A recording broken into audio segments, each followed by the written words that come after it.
any audio system is getting your gain structure configured properly. All of your input sources are going to come in at varying levels. Like, for example, a wired microphone over there does have a very, very low output signal to them. And so, I mean, like, if you think about it, like a wired microphone itself isn't powered, right? It's not like you like plug it into electrical and then plug it into your sound system. It's an unpowered device. So you're just relying on physics to move a little element in there, and it's a very, very low signal strength. And so by the time it hits this console, it comes in at a very low level. Your PC, on the other hand, is an actual like powered device, and it has much greater output signal. So when it hits this console, it's coming in screaming hot compared to that microphone. So gain structure is what you use to balance out all of the different incoming signal strengths. And if you are set up properly on the gain structure, so this is our gain knobs up here, right? Gain knobs are not, I see people use them to mix sometimes where they're like, they want to turn down a source, they turn down the gain. It's not really the way to do it. It's actually kind of a bad way of doing it. Gain structure needs to be set for the individual source and then just kind of left. But if your gain structure is set up properly, regardless of which source you're on, whether it's that wired microphone or the PC, just as an example, when you have the faders at unity being a little U right there, or it's represented as a 0 most of the time. When they're both at unity, they'll be at the exact same volume in the house. So like I said, gain structure is used to just kind of balance all those things out. I didn't necessarily go through every single individual input. I did the wireless mics. I checked those, and we probably need to check. These labels are not correct anymore. Is that right? Not totally, no. Not Okay. totally, yeah. So I did do these little first 4 channels of wireless mics. What you are looking for is, I tell you what, you guys, we just want to set an input gain on something. So All the wireless mics are off of this one. Okay, so like green is not another wireless mic? No, that's an actual hardline mic up there. Gotcha. Okay, well, I'll probably mess something up then. So, but to check the gain, what we do is we would select the channel, and then right here, select a channel level, that little meter right there. On a digital console, you want to raise or lower the gain so that when that source is at its loudest, you are at -20. I know it's a random number, and different consoles handle it in different ways. Digital console like this is -20, and analog console, you want it to be at 0. So for our purposes here, we're just worried about -20. So if you want me to, I'll just go get on a mic. And I assume there is an actual green mic up there. Is that correct? Yes. Yeah. Okay. So I'm just going to talk into it, and if you want to adjust this gain until this input fader is at -20, and that's where we'll need to be. And the same, since you have the same type of wired microphones, once we get that set, we can just copy it over to all the rest of them. Does that work? And if anything, please stop me if I either missed something or something needs more explanation or anything.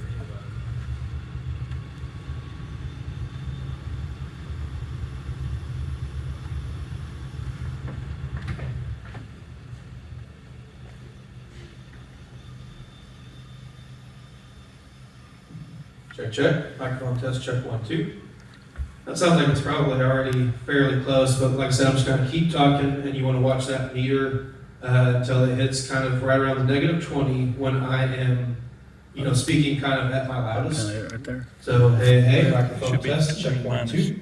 Check 1, 2. Should be up a Mic little test, bit. check 1, 2. So go up, so Real sound guys don't know how to count past 2, so I'm just going to say 1, 2 over and over and over again. 1, 2, check, testing, hey. up. Hey. Yeah. Microphone test, check 1, 2. Mic test, check 1, 2. Ooh, there's a little jump there. That sounds good. Oh, it's on the other Mic side. test, check 1, 2. Hey. Microphone test. So that's probably. Mic test, check 1, 2. Mic test, check 1, 2. Mic test, check 1, 2. Okay. You happy with that? And so, right when I am, tell you what, I'm going to put this somewhere where we can get back to it. So when I was kind of speaking the loudest, it was hitting right at -20. Is that correct? Yes. Yeah. Okay, good. That's where we want to be. So, and like I said, each individual input source will need to be adjusted appropriately. So we can see I did the wireless microphone. That wireless microphone is coming off of a powered box. You only use one channel on that thing? Yes. Okay. So, but anyway, that wireless microphone is coming off of a powered box, and we can see it needs less gain than the wired microphone. But what that means now is that when both of these microphones, when you have the gain, the fader at the same level, it'll be the same level in the house. So ultimately, that's the ultimate goal of input gain is if you have one fader right there and another fader right here, and they're at the same volume in the house, we know that our input gain needs to be adjusted. Does that make sense? So we would raise the input gain so that when this one's right there, it's at the same volume. With me on that? Gain is like a pre-mixer mix, kind of. Are you good with that? With kind of what gain is and how its gain structure is incredibly important. For a system like this, you can get away with having improper gain structure, but the bigger the system becomes, if you don't have your gain set properly at each step of the way, you can really have some substantial problems. So that kind of good on the gain side of things. Yeah, I think so. So you guys want to talk about feedback and EQ and all that? Sure. That's the biggest thing is feedback. So your console is going to want to address frequencies. All that a frequency is a note. And if you guys want to see that in real time, why don't you guys come follow me for a minute.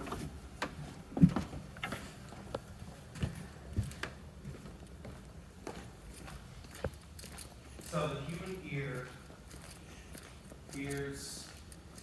Hey, you guys, did I see you playing drums earlier?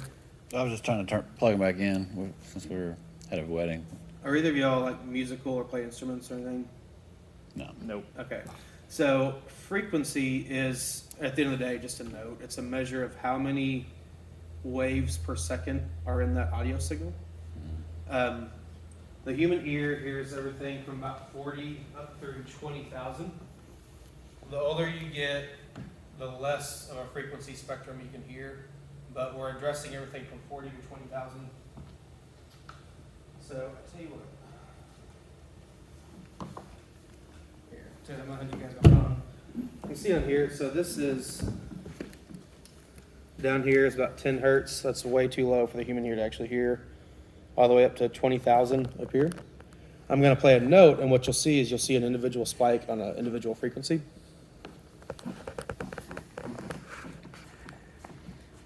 So,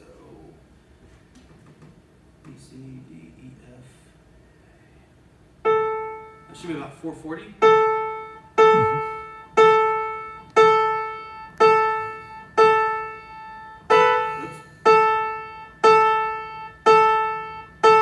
Spiking about 440? 439, yeah. Okay. And so maybe right. So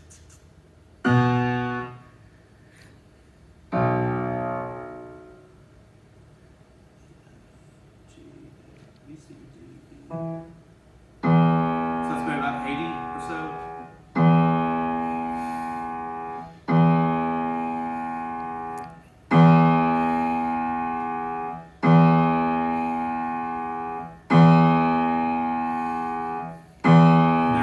I mean, the exact number doesn't matter, but I'm just kind of relaying the idea that frequencies are just pitches. They're just notes, right? So when you have feedback, it's going to happen at a certain pitch. And the trick to feedback is finding out what that pitch is and removing it from your signal path. So EQ is kind of a delicate thing. The more you learn about it, the less you use it. So with EQing, the whole point is to make a small amount of an adjustment to achieve the desired effect as possible. Sometimes when I walk in and I see these really big EQ cuts and boosts and stuff, when I see a bunch of stuff like that going on, I know instantly that somebody didn't really know what they're doing when they set it up. So even if you have a problem frequency, the key is to not just cut the whole frequency out. You just want to cut enough of that frequency to resolve your problem. So EQing, I think, is probably one of the most misunderstood things with an audio system. Like I said, the whole objective is, first of all, if you go into EQ something, you need to have an objective. If you go in there and go, well, I'm just going to push knobs until something sounds right, you'll probably never actually get there. You know what I mean? Mm-hmm. So it's you want to be specific and thinking, okay, I need a little bit. This microphone doesn't sound very full. I want to boost the mids a little bit. Or I'm getting feedback. Let me see if I can figure out where that feedback is and cut it. So like earlier, did you hear me trying to match the pitch of feedback? Like we'd hear feedback and I would try and ooh, like hit that pitch. Mm-hmm. So maybe what might be a good idea is I'm just going to grab one of these mics. We're going to push it into feedback. We're going to figure out where that feedback is, and then we're going to cut it from the mic. Does that work? Okay. And the reason I started with the piano is, once again, I think sometimes it's missed that frequencies are just notes. They're just pitches, right? So you've got all this frequency adjustment here, and you're just adjusting different pitches on whatever individual source you're talking about. So I've already done some EQing. Let me back up. The way this board approaches EQ, in my opinion, is a little bit confusing. So it works. It just is not as straightforward as some other consoles. Yeah, here, we'll smooth these guys out of here for the time being. Thank you. Check. Okay, so what I'm going to do, so right now, hey, microphone test, check 1, 2. So I've got this kind of actually dialed back on the gain a little bit. We know what we want to do to set input gain. I'm going to increase the gain past where we would want it, because that's more likely to drive the system into feedback. Does that make sense? So I'm just going to, and I'm also going to turn these, here's your EQs right here. These 4, 1, 2, 3, 4. I'm just going to turn them off. That's called flatting the system. Because if you see like an EQ curve like that, flatting it is just making it literally flat. You know what I mean? So, mic test. Hey, ooh, ooh, ooh. There we go.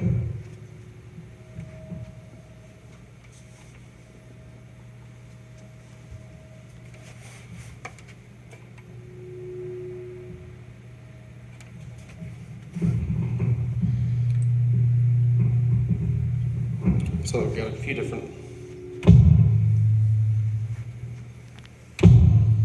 So I'll tell you what, I'm gonna let you watch that and tell me what frequency I need to cut. Boom, boom, boom. It's 120. So, and did you hear even multiple different pitches within there?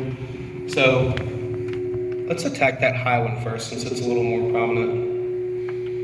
360. So what I'm going to do, I'm going to turn this off for a minute, so save all of our ears here.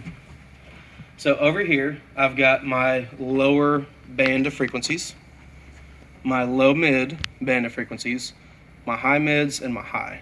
And so we can see for my lows, for example, it gives me options from everywhere from 36 hertz up to 465. Does that make sense? Mm-hmm. And same thing, low mids, and it's going to give me options to do anything from 90 to 1.2. So 1.2 is 1,200. And by the time we're up to our highs, it gives me the options from 1.4 all the way up to 18,000. So he said it was around where? 360. So what I'm going to do is I'm going to take, what I don't like about this console is it gives you some pre-selected options. Like I can't just go straight to 360. I can select 385 or 320. Does that make sense? Can you see it on here? Yeah. So with a lot of other consoles, you can hit the exact frequency that you want. On this one, we just have to get one that's kind of close and cut it. So what I'm going to do is I'm going to select probably 385. So I'm going to turn this frequency knob right here. So now I've selected 385. And we can see on the gain, if it's set to 0, that means that there's no adjustment. I can raise that frequency, or I can lower that frequency. Does that make sense? So generally, I start with about 3 dB cuts. So this thing is going to let me cut all the way up to 15 dBs out of that frequency. Like I said, the objective is to not just take that problem frequency and kill it. We want to cut just enough of it out that we don't have feedback problems. So, and we can kind of hear that real time. That's the 120. That's 120.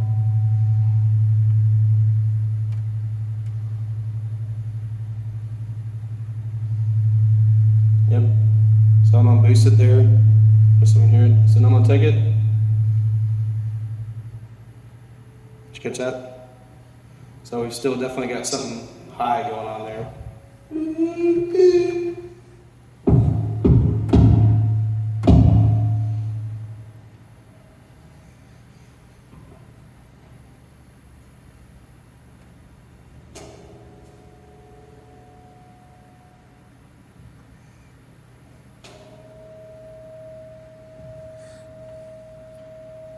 That's 630.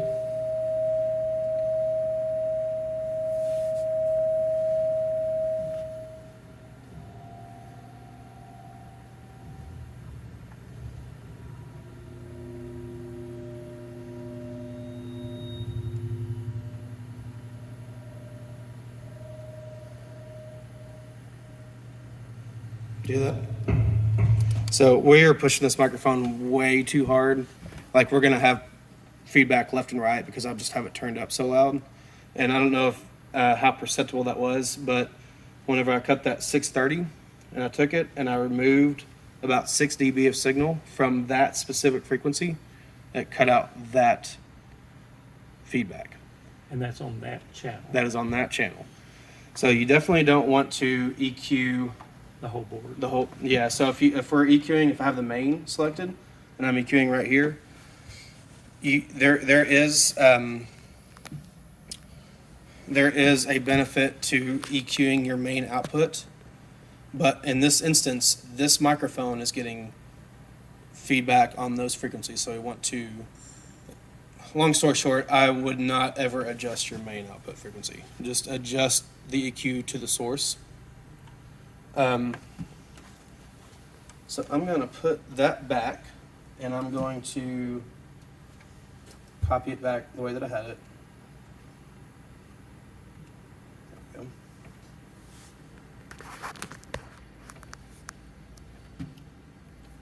Microphone test, check 1, 2. Hey, hey. Hey, hey. Mic test, check 1, 2. Ooh. So that was a maybe unpractical example, just because, like I said, you're not ever going to turn that microphone up as loud as I had it to drive it into feedback. But if you guys want to, as a real world example, I'll grab one of those wired microphones.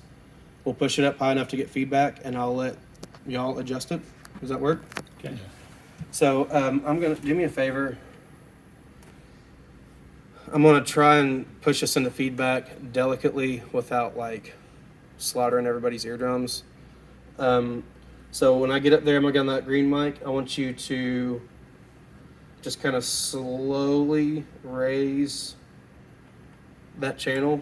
Just do it slow for me. And I'm going to mute everything but the one that we're going to be working on. So, you ready? Okay. And so I've already got some EQ on that mic. Let me go ahead and just, once again, flat it. Essentially remove everything that I've done. So you can turn the individual frequency bank EQ on and off by just the little on button, right? So if that's not on, any adjustments I'm making right here doesn't really matter because it's not on.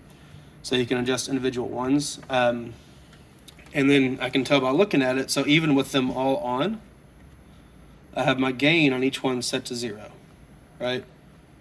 So that means that currently there is nothing boosted or cut in that frequency. We're running it flat. So let me get on this mic and I'll let y'all cut some frequencies.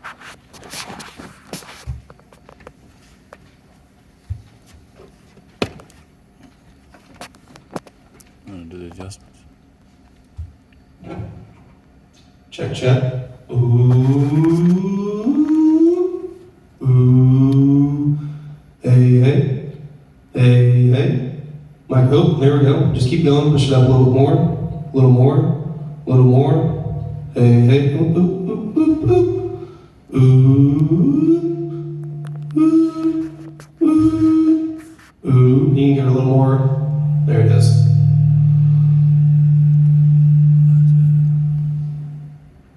Ooh, ooh.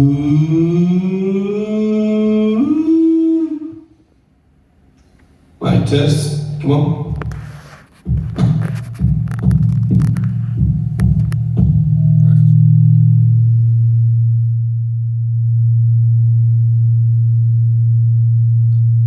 I can start trying to adjust it.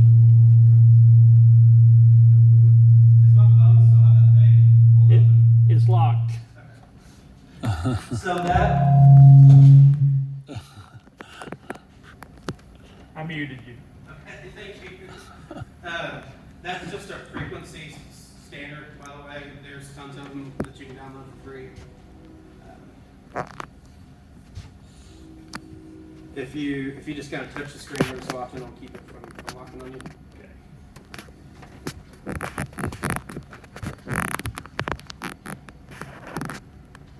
So before you unmute it, take it back down just a little bit, and then you can raise it after it's unmuted. Just ooh, check, check. Hey, hey, hey, hey. There we go. Yep. Keep pushing it just a little more.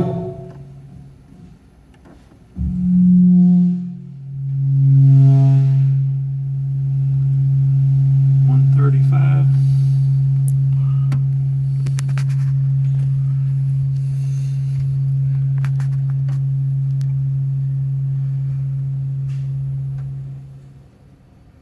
Is that you? Good job. And there we go. Feedback on. So it's another thing. We have this microphone pushed way harder than you normally will. So there's even still some problem frequencies in here that I can hear. But for this example, probably not even really worried about adjusting those because when you bring it back down, where you actually operate it, you won't have those same challenges. But that's perfect. Good job. I mean, and so we can see how frequency, feedback has a frequency. And if we cut that frequency out, the feedback is working, right? And is this stuff that you've seen before, or is this kind of all new territory, or? I've seen some of it before. Okay. Check, check. You can go ahead and bring that mic back down to kind of normal levels there. It's down to unity. I was wondering what that U meant. I didn't know that.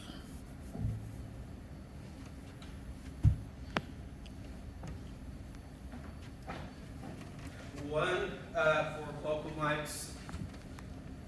One easy to apply EQ setting that they're all going to need is what's called a high pass filter. And that's going to cut out. Have you ever heard somebody talk on the microphone and every time they do something like that, it just sounds real boomy? Breath, yeah. That's because it needs a high pass filter. So this board makes that kind of easy for you. Over here, we have this high pass filter. So if we select the channel, I always set mine about 90. This gives you an option to start at 100, but basically it's just going to cut everything below that out. So 100 hertz is pretty low. I mean, that's kind of like Barry White level of, speaking. So if Barry White ever comes in, you're going to want to remove that. But for the most part, If you keep that high pass filter on for any vocal mic set to about 100, and then you can EQ out individual problem frequencies from there from on this side. Does that make sense? Okay. So I went through and set the high pass on all those. That little 0 with a slash is a phase inverter. You'll almost never want to select that. So it's going to take, it doesn't matter. You just don't want to just stay Everything away. above that. Well, so for a balanced audio line, what do you do for a living, if you don't mind me I'm asking? retired. Okay, what did you do? Computer network. Okay, so so you know how like on a lot of data transmissions you'll have your data transmit and then you have your inverse of the data. Mhm. It's the same thing in the audio world. For a balanced audio line like an XLR, an XLR has your positive, the negative, which is most technically the inverse of the positive, and then you just have your ground. And so what that does is it takes, by the time the signal gets into here, it compares the negative, being the inverse, to the positive and uses that to filter out any noise. If you hit that little button, it's going to flip-flop your positive and your negative, which is not something you want. The only reason you would want that is just if your actual line is wired wrong. So is that too much to make sense? Or it's just the same thing in the data world. I mean, if you, a Cat5 cable, it's going to have your data positive, your data negative in there. It's the same thing. So that's kind of a brief overview on high pass, where you want the mics to be, and how to cut out problem frequencies for individual channels. Does that all make sense up to that point? Yeah. So this is one of those things that I tell everybody that I train this. When we're sitting here talking about it, it's all going to make a lot of sense. When you get in here a month from now and you start trying to mess with it, it's going to be like, I know we talked about it, but I can't remember what he said. That's why I'm recording it. Play with this stuff. You're not going to break it. I mean, you want to get in here and actually play with it. That's the only way to get the muscle memory in for what you're trying to do, is to just get in here and push buttons. I got a question. So we have an omnidirectional mic that we use for like plays, the 48 volts. Mm-hmm. Is there any specific settings we need to have for those? Sometimes they don't pick up real well, but is that just the mic? Well, so for any condenser microphone, you'll need the 48 volts for it to work. That just sends power down this actual mic line to power the microphone. Condenser mics are a whole different thing.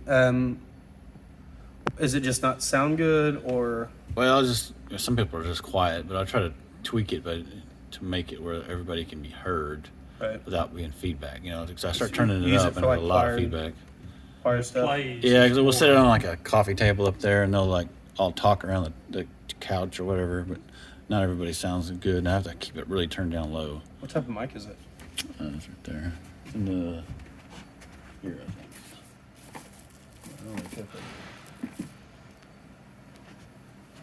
Maybe it's in there now. Yep, wherever that box is at.